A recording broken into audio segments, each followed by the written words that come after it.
The Tiger I, officially known as Panzerkampfwagen VI Tiger USFE, was one of Nazi Germany's most feared tanks in World War II, developed by Henschel and introduced in 1942. It weighed around 57 tons and was armed with the powerful 88mm KWK-36L56 gun. Its armor reached up to 120mm in thickness, making it nearly impervious to most Allied weapons at long ranges during its early deployment. Inside, the Tiger I was a tightly packed but precisely engineered machine. The crew consisted of 5 men, the driver and radio operator sat at the front, separated by the massive transmission system.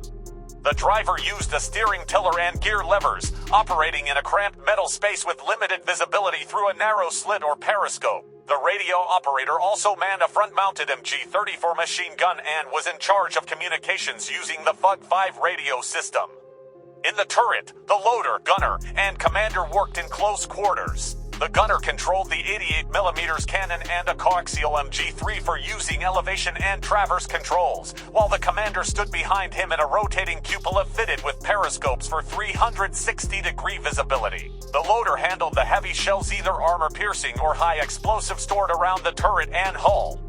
Ammunition was limited, typically around 92 rounds, and space was so tight that moving efficiently under combat stress was a constant challenge. To the rear was the Maybach HL-3OP for 5V12 engine, delivering up to 700 horsepower, though the weight of the tank restricted top speed and stressed the mechanical components, making breakdowns common. One of the Tiger I's most legendary engagements took place near the village of Villers-Bocage in Normandy, June 1944. German tank ace Michael Wittmann, commanding a Tiger I, ambushed an entire British column that had broken through German lines. In a sudden and shocking display of firepower, Wittmann's Tiger destroyed over a dozen British tanks, armored vehicles, and transport trucks in a matter of minutes. He moved boldly down the main road, blasting targets at point-blank range. The 88mm gun tore through British Cromwells and Shermans with devastating ease, often disabling a tank with a single shot.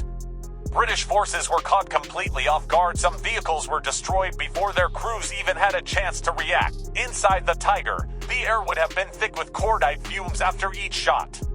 The loader frantically jammed fresh shells into the breech as the gunner lined up the next target. The commander issued rapid-fire commands over the intercom, scanning for enemy threats and prioritizing targets.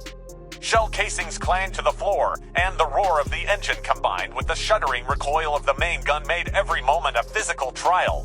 Though eventually knocked out later in the war by overwhelming Allied numbers, air attacks, or mechanical failure, the Tiger I earned a mythic reputation.